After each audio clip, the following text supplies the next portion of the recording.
Assalamualaikum and welcome to the ninth lecture of Management Information System. In the previous lecture, we studied up till the software development methodology. कि जब भी हम software या किसी किस्म की सिस्टम सॉल्यूशंस डिज़ाइन कर रहे होते हैं तो उनके लिए हमें प्रॉपर मेथडोलॉजीज चाहिए होती हैं और डिफरेंट अप्रोचेज होती हैं जैसे there are number of ways जिनके थ्रू हम डिसीजन मेकिंग करते हैं, बहुत सारे प्रोसेसेस होते हैं, बहुत सारे सॉल्यूशंस होते हैं, बहुत सारे मेथड्स होते हैं किसी भी चीज़ का सॉल्यूशन देने के लिए। तो उसी तरह से when we talk about MIS या when we talk about integrating or executing some certain kind of softwares for our management information system planning, तो उसमें भी बहुत सारे methodologies होते हैं. Some of the methodologies जो हैं हम आज उनको go through करेंगे. One of the most important one to discuss या जो बहुत widely use की जाती है organizations में, that is the waterfall model. अब as you know from the name के waterfalls जो होती हैं, अगर हम उनको थोड़ा subjectively देखें कि from up to down उनकी एक flow of water होता है. मतलब the motion of water is from a higher place to a lower place. इसी तरह से waterfall model में भी हम उन्हीं चीज़ों के ऊपर इस मेथड को अप्लाई कर रहे होते हैं जहाँ पर हम एक ऑर्डर में या एक सीक्वेंस के अंदर चीज़ों को लेके चल रहे हैं. So the waterfall model is a sequential development approach कि it would be having a proper start point और वो towards the output और towards the end उस चीज़ को लेके जा रहा होगा. जैसे वाटरफॉल्स में आपने देखा होगा कि if it's starting from somewhere तो वो वाटरफॉल्स अक्सर किसी सी के अंदर या किसी और जगह के अंदर गिर रही होती हैं. So this is basically the method और the essence behind this approach. Advantages and disadvantages अगर हम देखें, हमें पता लग गया कि वाटरफॉल मॉडल्स जो होते हैं वो सिक्वेंशियल वे में या किसी ऑर्डर वे में जब किसी सोल्यूशन को हमने इम्प्लीमेंट करना हो, जिसमें हमने उसकी स्टेप 1, स्टेप 2, स्टेप 3, स्टेप 4 किस्म की डेवलपमेंट देखी है कि स्टेप 1 में ये हुआ था, फिर अब स्टेप 2 में ये हुआ, अब स्टेप 3 में ये हुआ.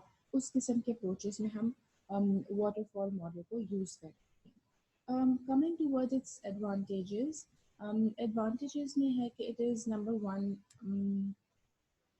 it's simple and easy to use क्योंकि number one इसके अंदर एक sequential form है सारी. तो जब आप एक चीज़ से उसमें गुजर जाते हैं एक प्रोसेस से, तो you know that the next one would be basically starting now. It's easy to manage due to the rigidity of the model, and each phase has specific deliverables and a review process. क्योंकि आप देखो कि जो model है waterfall model है उसमें आप देखो कि the steps that we follow, और जब हम किसी चीज़ को या हम वैसे इन ईजी टर्म्स एग्जांपल लेते हैं, जब हम किसी भी चीज़ को किसी बिग टास्क को हम स्मॉलर टास्क के अंदर ब्रेक डाउन करते हैं तो उस चीज़ की कम्प्लेक्सिटी जो होती है वो बेहतर हो जाती है. It gets a little better. तो वाटरफॉल मॉडल में this one advantage it has कि क्योंकि इसके अंदर स्टेप वाइज सिक्वेंशियल डेवलपमेंट हो रही होती है हर चीज़ की, तो it is easy to manage because ये मॉडल इतना रिजिड नहीं होता. रिजिड मीन्स इसके अंदर इतनी स्टबर्ननेस नहीं होती कि ये अगर इस तरह से चलाना है तो ये इस तरह से ही चलेगा. Each phase has some specific deliverables and a review process. Obviously, if I'm talking about the step 1, तो उसमें उसकी कोई अपनी क्लासिफिकेशन और खसूसियात होंगी, जो स्टेप 2 होगा उसकी अपनी क्लासिफिकेशन और खसूसियात होंगी. तो these are the basic deliverables or the parts of each step or the phase it has. Phases are processed and completed one at a time. We know that when we are saying कि ये एक step wise approach को लेके चल रहा होता है, तो इट मीन्स कि इसके अंदर फेजेस जो होंगे वो एक जब हम स्टेप कंप्लीट करेंगे तभी हम स्टेप नंबर 2 के ऊपर मूव ऑन करेंगे। It works well for smaller projects where requirements are very well understood. ऐसे प्रोजेक्ट्स पे जो कि डिफाइंड हैं properly, that are not bigger in terms of size or in terms of capacity, उनके लिए हम इसको चूज़ करते हैं, क्योंकि यहाँ पर ज़रूरी ये है कि क्योंकि हम स्टेप वाइज सिक्वेंशियल अप्रोच में इसको लेके चल रहे हैं, तो we should properly have each and everything with us. We should properly know each and every detail of that project. तो इसीलिए हमें बेहतर होता है कि हम इसको ऐसे प्रोजेक्ट्स पे इम्प्लीमेंट करें जहाँ पर उस प्रोजेक्ट की इतनी कैपेसिटी भी नहीं है, इतना साइज एरिया नहीं है। डिसएडवांटेजेस में ये है कि adjusting scope during the life cycle can kill a project, because we said कि हम इसकी रिक्वायरमेंट्स को हमें पता होना चाहिए, और उसके क्योंकि ये हम स्मॉलर प्रोजेक्ट्स के ऊपर यूज़ कर रहे होते हैं, तो ऐसे प्रोजेक्ट्स जिनकी प्रॉपर स्कोप या एक प्रॉपर उनकी इम्प्लीमेंटेशन पीरियड या प्रॉपर उनका एक टाइम पीरियड कि ये कब तक हमें ये सोल्यूशन फराहम करते रहेंगे, ऐसे प्रोजेक्ट्स जिनकी हमें सर्टेनिटी नहीं है, वहाँ पर इस किस्म के वाटरफॉल मेथड्स को अप्लाई करना डिफ़िकल्ट होता है। वाई? बिकॉज वाटरफॉल मेथड्स में या वाटरफॉल मॉडल्स में हर चीज़ बड़ी प्री डिफाइंड है, बहुत प्रॉपरली आइडेंटिफाइड है, तो वहाँ पर it gets a little difficult जब आप किसी वेग किस्म के या किसी ऐसे प्रोजेक्ट के ऊपर इसको इम्प्लीमेंट करें जिसका आपको डोमेन प्रॉपरली ऑब्जेक्टिफाइड नहीं है, प्रॉपरली आपने उसको कैलकुलेटेड करके नहीं रखा हुआ। सो इट इज़ बेटर कि आप उसको स्मॉलर प्रोजेक्ट्स और जो प्रॉपरली डिफाइंड हैं उन प्रोजेक्ट्स के लिए यूज़ करें। No working software is produced until late during the life cycle, जाहिर है। हम अगर ये कहें कि if for example our waterfall model has around 10 steps, तो हमें स्टेप 10 पर ही आके उसका रिजल्ट मिलेगा, because that is basically a procedure. आप देखो वाटरफॉल्स की जो होती हैं, देयर एंड इज बेसिकली, वो कहीं किसी बीच रास्ते में एंड नहीं हो रही होती, वो बिल्कुल जहाँ उनका एंड होता है वो वहीं एंड होकर किसी ओशन या किसी रिवर के साथ मिल रही होती है। तो इसी तरह से यहाँ पर कि लास्ट में जाके या एंड स्टेप्स में ही जाके you get the output there और you get the result there, but आपको ड्यूरिंग दैट वर्किंग मेथड और during the development approach you can not take out an output out of it, या आपको उसमें चीज़ें नहीं पता लगेंगी कि ये किस तरह से किस किस्म के रिजल्ट्स हमें देगा। वो बहुत ही अनसर्टेन सिचुएशन है, वो आपको जाके लास्ट स्टेप्स में ही पता लगेगी। So that is one of the disadvantages of the waterfall model. High amounts of risk and uncertainty. Obviously, जब किसी एक चीज़ का हमें अंदाज़ा नहीं हो रहा, when we are working on it, बिल्कुल उसके लास्ट स्टेप्स में जाके हमें पता लग रहा है that how is it going to be, तो तब जाके तब उस चीज़ के पूरे प्रोसेस में बहुत ज़्यादा रिस्क एंड अनसर्टेनिटी इन्वॉल्व है। क्यों? क्योंकि हमें पता है कि we have been working from scratch from step 1 2 3 4। अब अगर जाके स्टेप 10 पे किसी किस्म का प्रॉब्लम अकर हो जाता है, तो going back to step 1 and starting back from step 1 would be a very difficult thing to do. तो इसमें रिस्क और अनसर्टेनिटी का लेवल इसीलिए थोड़ा हायर होता है। It's a poor model for complex and object oriented projects. जैसे मैं पहले कहा कि हम जितने भी स्मॉलर प्रोजेक्ट्स होते हैं उसके लिए it's a better approach.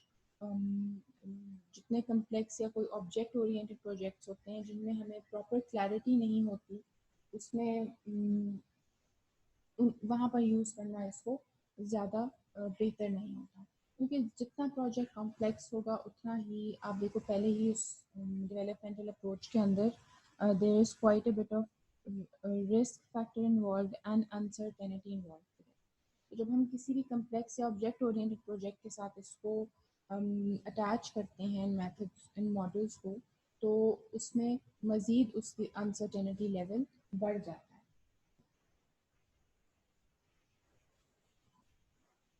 It's not a good model for long and ongoing projects. Obviously, आप यही इसी बात से अंदाज़ा लगा लें कि we would be getting the proper output at step 10. तो जितना ही लंबा या लॉन्ग ऑन गोइंग प्रोजेक्ट होगा उतना ही अनसर्टेनिटी का लेवल हमारे लिए भी हाई होगा. We would keep on working step by step हर उसके एक एक इंग्रेडिएंट के ऊपर.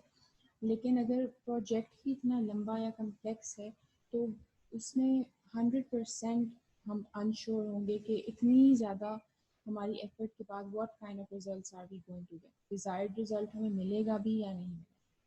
It's a poor model where requirements are at moderate to high risk of changing.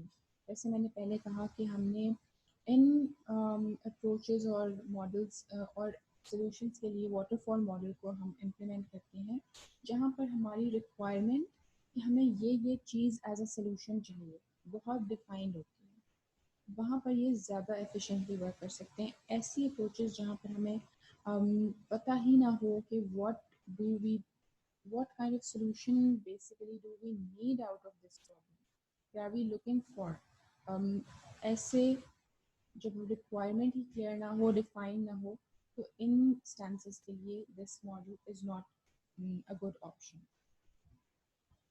Coming towards the next kind of model, that is the incremental model. अगर हम इसका word के मीनिंग को देखें तो इंक्रीमेंट इज समथिंग जो gradually हम कहते हैं कि किसी चीज़ के अंदर ग्रेजुअल इंक्रीज जब आता है, that is an incremental approach. अब through this figure you can see this is an incremental model जिसमें सबसे पहले रिक्वायरमेंट होती है. बाय रिक्वायरमेंट दे मीन कि जो भी प्रॉब्लम है जिसका सोल्यूशन वो निकाल रहे हैं वो रिक्वायरमेंट है कि this should be my output. तो रिक्वायरमेंट मेरी ये है, I would be designing it, I would be designing the model कि किस तरह से मैंने सोल्यूशन निकालना है. फिर मैं उसकी इम्प्लीमेंटेशन एंड यूनिट टेस्टिंग करूँगी. इम्प्लीमेंटेशन इज कि मैं उसको एग्जीक्यूट करने के प्रोसेस में लेकर आऊँगी. एंड देन यूनिट टेस्टिंग या जिसको हम पायलट टेस्टिंग भी कहते हैं, वही बात कि पहले किसी भी एक चीज़ को डेवलप करके हम एक स्मॉल सेट ऑफ नंबर के ऊपर इम्प्लीमेंट करते हैं ताकि अगर उसके अंदर किसी किस्म की इम्प्रूवमेंट की ज़रूरत है, कोई नेगेटिव फीडबैक उसका हमें मिल रहा है, तो हम उसको फ़ौरन से ठीक कर दें. तो हम उसकी यूनिट टेस्टिंग करेंगे. उसके बाद इंटीग्रेशन एंड सिस्टम टेस्टिंग के हमने यूनिट टेस्टिंग कर ली, एक छोटे सैम्पल के ऊपर उसको टेस्ट कर लिया. Now we would be testing it on the system. इस सिस्टम के ऊपर इसका ट्रायल करके हम देखेंगे कि इफ इट्स वर्किंग प्रॉपरली और not. And then we come towards the operation और इस step को हम execution भी कहते हैं in other terms. कि वहाँ पर अब हम properly अपने system में इस part में इसको implement कर रहे हैं. And if this part does not work, we have to go back to step 1 जहाँ पर हम अपनी solution यानी requirement देख रहे होते हैं कि इस चीज़ की को solve करने की requirement ये चीज़ हो सकती है. Coming towards the advantages or disadvantages of this model जो हम incremental model पढ़े हैं. Number one, it generates working software quickly and early during the software life cycle. जैसे आप यहाँ देखो ये बिल्कुल थर्ड डिज़ाइन किया और थर्ड स्टेप में ही हमने उसकी इम्प्लीमेंटेशन एंड टेस्टिंग स्टार्ट कर दी. So this makes it clear कि हमने उस मॉडल को जनरेट करना भी शुरू कर दिया at a very earlier step. तो वहाँ से चीज़ें बड़ी हमें प्रॉपरली क्लियर होने लग जाती हैं कि हाँ इसको अब हम फ़ौरन से ही हमने डिज़ाइन है इम्प्लीमेंट कर रहे हैं तो ये किस तरह से how it would be working या इसको हम एग्जीक्यूट कैसे करेंगे. तो इट बिकम्स इसी के साथ साथ इट बिकम्स मोर फ्लेक्सिबल क्योंकि आप इसको स्टेप बाय स्टेप यहाँ पर भी आपने उसकी टेस्टिंग की, इधर भी आपने उसकी टेस्टिंग की और फिर आपने इसको एग्जीक्यूशन के पॉइंट से गुजारा. सो you know at every step that what kind of results it's going to give to us है इसके अंदर क्या है issues. It's easier to test and debug during a smaller iteration. Iteration कहते हैं कि हम जब वो repeatedly उसको process कर रहे होते हैं. तो जब हम उसको रिपीटेडली प्रोसेस कर रहे होंगे, उसको टेस्ट कर रहे होंगे, उसको जनरेट कर रहे होंगे बार बार, तो हम उसको डीबग प्रॉपरली कर सकेंगे because we would be knowing कि यहाँ पर ये फ्लॉज एग्जिस्ट करते हैं, इस चीज़ के अंदर इस किस्म की इम्प्रूवमेंट की ज़रूरत है, तो it would be very easier for us to know about it properly. Easier to manage risk because risky pieces are identified and handled during its iteration. कि जब हम उसको यहाँ पर ये जो दो प्रोसेसेस हैं इसके ये इटरेशन से रिलेटेड है, तो जब हम उसको बहुत बार 2 दफ़ा पहले यूनिट टेस्टिंग कर रहे हैं, फिर सिस्टम टेस्टिंग कर रहे हैं, प्रॉपर इटरेशन से गुजार रहे हैं हम उसको, तो वहाँ पर रिस्क फैक्टर बहुत ज़्यादा हद तक कम हो जाता है because we know that how it is going to work. Each iteration is an easily managed milestone. Obviously, we know that क्योंकि हम उसको अपने ही सर्कल में उसको इम्प्लीमेंट कर रहे हैं, उसकी पायलट टेस्टिंग कर रहे हैं, which makes it more efficient for further use of a bigger circle. Disadvantages में है कि each phase of an iteration is rigid and does not overlap each other. जो हम यहाँ पर ये दो प्रोसेस ऑफ इटरेशन देख रहे थे वो कह रहे हैं कि दे डोंट ओवरलैप और इनके अंदर से थोड़े एरर्स को निकालना sometimes it gets a little difficult. Problems may arise pertaining to system architecture because not all requirements are gathered up front. कि हम कभी-कभी because it's something that is a model or it is something that is हम कहते हैं कि software made चीज़ें हैं, तो उसके अंदर कोई ना कोई किस्म की प्रॉब्लम अराइज हो भी सकती हैं. हमारे उसके डिज़ाइन के अंदर कोई फ्लॉ निकल के आ सकता है, जैसे हम अगर इससे बैक के स्टेप पे मूव ऑन करें तो डिज़ाइन के अंदर किसी किस्म का प्रॉब्लम आ सकता है. सो there can be some kind of problems that can arise in the system architecture, जो कि हम डिज़ाइन की बात कर रहे हैं यहाँ पर. तो फिर वहाँ से जब प्रॉब्लम अगर हो और अगर वो हमें पता ही है इटरेशन से किसी प्रोसेस में चल रहा है, तो वहाँ पर डिज़ाइन की तरफ बैकवर्ड मूव करना can be a little bit complex and difficult.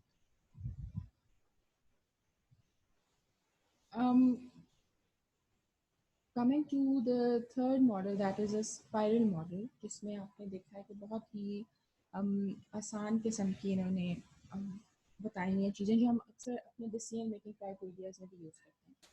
Spiral model में I would be describing this spiral afterwards. लेकिन इसके अंदर हम 4 चीज़ों को प्रोसेस कर रहे होते हैं. First of all, we are analyzing that what we have to do or what kind of problem pertains and exists, और उसको किस तरह से हम solution निकाल के देखेंगे. जब हमने उसको एनालाइज कर लिया तो हम उसको इवेल्युएट करेंगे कि अब इसके बारे में कर क्या सकते हैं हम, या हम उसकी 10 बेस्ट पॉसिबल ऑल्टरनेटिव्स निकाल लेंगे.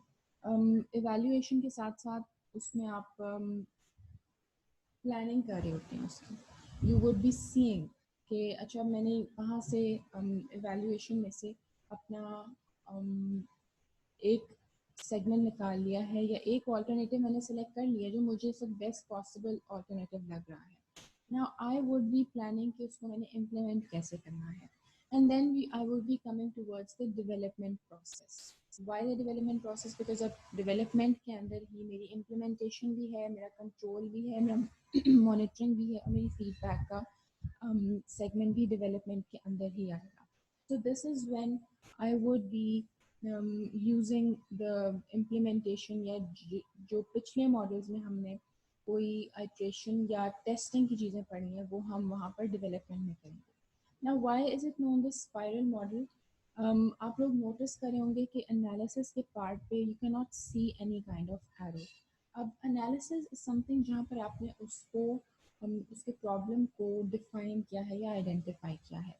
Coming to the evaluation process, जहाँ पर आपने फॉर एग्जांपल 10 बेस्ट ऑल्टरनेटिव्स निकाले हैं एंड निकाल के now you moved on to the planning process. अब द इशू इज़ कि मुझे वो बेस्ट ऑल्टरनेटिव अगर नहीं लगा उसमें से तो I can take any other alternative from that spiral that I design, तो मैं उसको इम्प्लीमेंट कर दूँगी. ठीक है. So I would be using this approach जहाँ पर मैं एनालिसिस, इवैल्यूएशन, डेवलपमेंट और प्लानिंग कर रही हूँ. कुछ केसेस में हम analysis, evaluation, planning and development कर रहे होते हैं, बट इन सम केसेस हम analysis, evaluation, development and plan कर रहे होते हैं. मोस्टली जब हम MIS मॉडल्स में स्पाइरल मॉडल्स की बात करें तो we work through this criteria कि हम प्लानिंग एंड में कर रहे होते हैं। बट टू सम एक्सटेंट्स बहुत सारे थ्योरिस्ट का ये बिलीव है कि हम जब एनालिसिस और एवेल्युएशन करते हैं तब the first thing is to plan out things कि उनको प्लान कैसे करना है, then we move on towards the developmental approach. लेकिन कुछ मौक़ों पे ये फ्लो चेंज भी हो सकता है। It can go from evaluation to development. जैसे आप देखो यहाँ पर स्पाइरल जो है बहुत नैरो डाउन होके प्लानिंग की तरफ जा रहा है। सो वो उसको हम डेवलपमेंट के को भी टच कर रहे हैं, हम प्लानिंग को भी टच कर रहे हैं। At this part of the model we are not even sure कि हम पहले उसको डेवलप करके इम्प्लीमेंट करेंगे या हमने उसके अंदर मजीद जो हमने ऑल्टरनेटिव्स डिज़ाइन किए थे उसको प्लान आउट करके यहाँ डालना है। So that is basically the spiral model. Please go through the lecture and go through all of these three models and you can let me know for any confusion.